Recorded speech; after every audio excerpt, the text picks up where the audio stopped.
Good morning students. Siddhi Hindi Vidyalaya की इस online classes में 12वीं वाले बच्चों का एक बार फिर से हार्दिक स्वागत है। अब बच्चों यहाँ पे हमारा ये जो पाठ चल रहा है, हमारा ये जो लेसन चल रहा है, उसमें यहाँ पे भक्तिन के बारे में हम लोग परिचय प्राप्त कर रहे थे कि भक्तिन किस प्रकार से दिखती है। महादेवी वर्मा के पास जब वो जाते हैं तो उनकी स्थिति कैसी होती है। इसके साथ साथ यहाँ पे कैसे वो दिखते हैं। बचपन में ही उनकी शादी हो जाती है और ससुराल में बहुत ही कम उम्र में वो आ जाते हैं। वहाँ पे उनकी सास, उनकी जेठानियाँ के मतलब उनसे बहुत सारा काम करवाते हैं। उनके पति की मृत्यु हो जाती है। पति जो है वो भक्तिन का बहुत सम्मान करते थे।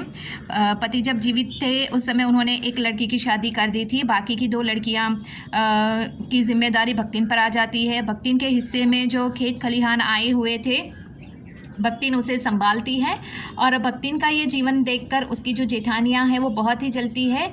वो लोग चाहते हैं कि भक्तिन शादी करके दूसरे घर चली जाए ताकि उनका भक्तिन के हिस्से में जो ज़मीन जायदाद है, खेत फसल घर है, वो उनके हिस्से में आ जाए। करीबन हमने यहाँ तक देखा था।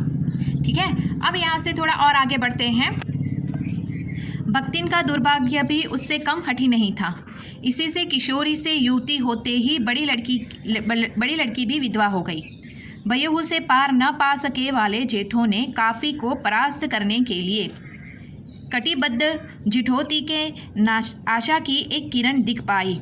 विधवा बहन के गठबंधन के लिए बड़ा जिठौत अपने तीतर लड़ाने वाले साले का बुला लाया, क्योंकि उसका हो जाने पर सब कुछ उन्हीं के अधिकार में रहता।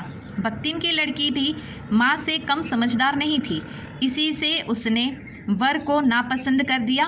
बाहर के बहनोई का आना चचेरे भाई के लिए सुविधाजनक नहीं था, अतः यह प्रस्ताव जहाँ का तहाँ रह गया। तब वे दोनों माँ बेटे खूब मन लगाकर अपनी संपत्ति की देखभाल करने लगी और मान न मान मैं तेरा मेहमान की कहावत चरितार्थ करने वाले वर के समर्थक उसे किसी न किसी प्रकार पति के पदवी पर अभिषिक्त करने का उपाय सोचने लगे। अब यहाँ पे होता है ऐसा बच्चों कि जितना हमने पढ़ा उसमें ऐसा है कि जो भक्तिन की पहली बेटी थी, जब उसके भक्तिन का पति था, उस समय मरने से पहले, भक्तिन के पति की मृत्यु होने से पहले उसने पहली बेटी की शादी कर दी थी। अब भक्तिन के पति की मृत्यु हो जाने के बाद भक्तिन का मतलब उसका भाग्य भी, किस्मत उसका साथ नहीं देती भक्तिन का, और यहाँ पे उसकी पहली बेटी जो थी उसके भी पति की मृत्यु हो जाती है।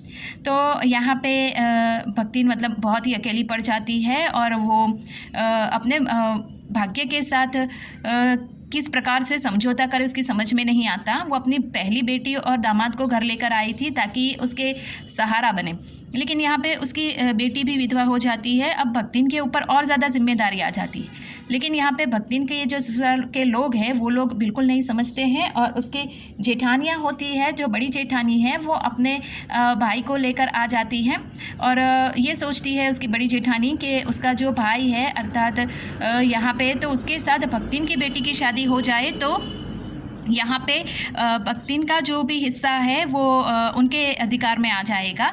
लेकिन यहाँ पे ऐसा होता नहीं, क्योंकि भक्तिन की जो पहली बेटी है वो भी भक्तिन की तरह समझदार है। दोनों माँ बेटियाँ जो सब है मतलब वो मिलजुल कर यहाँ पे खेतीबाड़ी करते हैं, घर संभालते हैं और उनको ऐसा लगता है कि अब उनको किसी और की ज़रूरत नहीं है। लेकिन इन लोगों ने, भक्तिन के ससुराल वालों ने ठान लिया कि मतलब इस हिस्से में वो अपना अधिकार पाकर ही रहेंगे, यानी उसकी बड़ी बेटी जो है उसकी शादी वो करवा कर रहेंगे। अब थोड़ा और आगे पढ़ते हैं। एक दिन माँ की अनुपस्थिति में वर महाशय ने बेटी की कोठरी में घुसकर भीतर से द्वार बंद कर लिया और उसके समर्थक गांव वालों को बुलाने लगे। युवती ने जब इसे डकैत वर की मरम्मत कर कुंडी खोली तब पंच बिचारे समस्या में पड़ गए। तीतरबाज युवक कहता था, वह नियंत्रण पाकर भीतर गया और युवती उसके मुख पर अपनी 5 उंगलियों के उभार में इस नियंत्रण के अक्षर पढ़ने का अनुरोध करती थी। अंत में दूध का दूध, पानी का पानी करने के लिए पंचायत बैठी और सबने सिर हिला हिलाकर इस समस्या का मूल कारण कलयुग को स्वीकार किया। अपीलहीन फैसला हुआ कि चाहे उन दोनों में एक सच्चा हो, चाहे दोनों झूठे हो, पर जब वे एक कोठरी से निकले तब उनका पति पत्नी के रूप में रहना ही कलयुग के दोष का परिमार्जन कर सकता है। अपमानित बालिका ने ओठ काट कर लहू निकाल लिया और माँ ने अग्नेय नेत्रों से गले पड़े दामाद को देखा। संबंध कुछ सुनकर नहीं हुआ, क्योंकि दामाद अब निश्चित होकर तीतर लड़ाता था और बेटी विवश क्रोध से जलती रहती थी। इतने यत्न से संभाले हुए गाय ढोर खेती बाली जब पारिवारिक द्वेष में ऐसे झुलस गए कि लगान अदा करने भी भारी हो गया। सुख से रहने की कौन कहे। अंत में एक बार लगान न पहुंचाने पर जमींदार ने भक्तिन को बुलाकर दिन भर कड़ी धूप में खड़ा रखा। यह अपमान तो उसकी कर्मठता में सबसे बड़ा कलंक बन गया। अतः दूसरे ही दिन भक्तिन कमाई के विचार से शहर आ पहुंची। अब यहाँ पे इस परिच्छेद में जो जितना हमने पढ़ा उसमें क्या बताया गया है बच्चों कि भक्तिन की जो बेटी है जिसके पति की मृत्यु हो गई थी, यहाँ पे भक्तिन उसको यहाँ पर लेकर आई थी अपने पास। लेकिन होता है ऐसा कि भक्तिन के ससुराल वालों ने जो उसका बड़ी जेठानी है उसका जो भाई है वो लोग कुछ युक्ति करते हैं। और भक्तिन की बेटी एक दिन ऐसा होता है कि भक्तिन जब कुछ काम के सिलसिले में बाहर जाती है तो भक्तिन की बेटी जब कमरे में सोई हुई होती है तो उस समय वो जो लड़का था चचेरा भाई, तो वो क्या करता है अंदर जाकर वो कुंडी बंद कर देता है और जो जेठानियाँ होती है वो गांव वालों को इकट्ठा कर बुलाकर ले आती है। यहाँ पे भक्तिन की बेटी ने उस लड़के को इतनी पिटाई की और कमरे से जब मार के उसको बाहर निकाला, उस समय गांव के सभी लोग वहाँ पे हाजिर होते हैं और फिर एक समस्या बन जाती है। उसका जो चचेरा भाई है उसके मतलब इतना मार पड़ता है, भक्तिन की बेटी उसको इतना मारती है कि उसके गाल पे उसकी भक्तिन की बेटी की जो हाथों की 5 उंगलियां हैं वो छप जाती हैं, सबको दिखाई देता है। अब यहाँ पे गांव है तो गांव में क्या होता है, अक्सर जो पंचायतें होती है वही फैसला करती हैं। तो यहाँ पे भी भक्तिन की बेटी के मामले में पंचायत बैठी। पंचायत ने इस बात को कलयुग का स्वीकार करते हुए दोनों को, भक्तिन की बेटी और उस लड़के को शादी के बंधन में बांधने का ये फैसला किया, जो भक्तिन की बेटी और भक्तिन यानी कि लक्ष्मी को बिल्कुल पसंद नहीं था। लेकिन फिर भी पंचायत का फैसला था तो फिर उनको निभाना पड़ा। आखिरकार ऐसा होता है कि घर की स्थिति बदल जाती है। भक्तिन बहुत ही अब परेशान हो जाती है और इस ज़बरदस्ती गले पड़े हुए दामाद को उनको झेलना पड़ता है। यहाँ पे एक दिन ऐसा होता है कि भक्तिन ज़मींदार से लिया हुआ जो कर्ज़ है वो चुका नहीं पाती है। उसको जो ज़मींदारी का जो लगान होता है वो पहुंचा नहीं पाती है और गुस्से में आकर ज़मींदार एक दिन उसको बुलाकर कड़ी धूप में पूरा दिन खड़ा रखता है।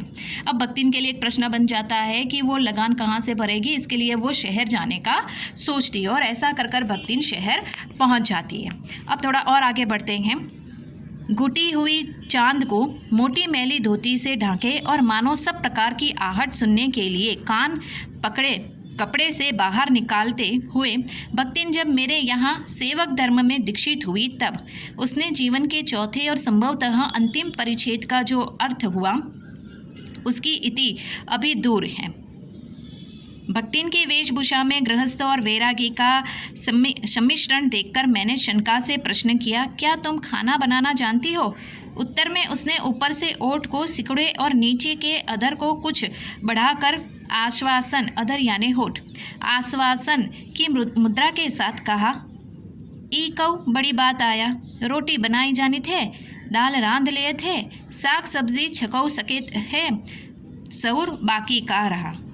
दूसरे दिन तड़के की सिर पर कई लोटे औंधा कर उसने मेरी धुली धोती छत की छींके से पवित्र कर पहनी और पूर्व के अंधेर और मेरी दीवार से कूटती हुई सूर्य और पीपल का 2 लोटे जल से अभिनंदन किया। अब यहाँ तक बच्चों हम पढ़ा है वो देख लेते हैं कि भक्तिन जो है वो लगान भरने के मामले में उसके पास कोई मतलब वो सोचती है कैसे लगान भरा जाए ज़मींदार का, तो वो ये सोचकर वो शहर पहुँच जाती है और शहर में आती है। तब महादेवी वर्मा से उसकी मुलाकात होती है।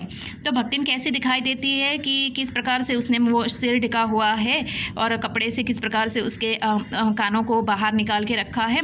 वो उसको देखकर तो ऐसा ही लगता है उसने जो वेश धारण किया हुआ है कि वो जैसे कि कोई सन्यासी दिखती हो।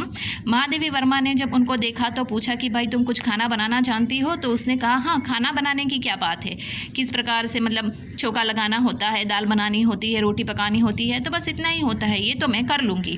तो भक्तिन के सवाल का उसने इस प्रकार से जवाब दिया।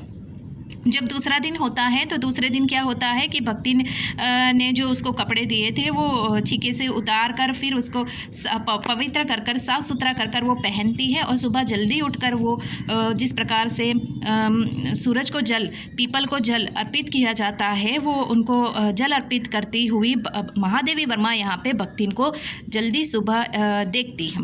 बच्चों यहाँ तक हम पढ़ते हैं, रुकते हैं और इसके बाद वाला जो हिस्सा है वो आगे वाले वीडियो में देखेंगे।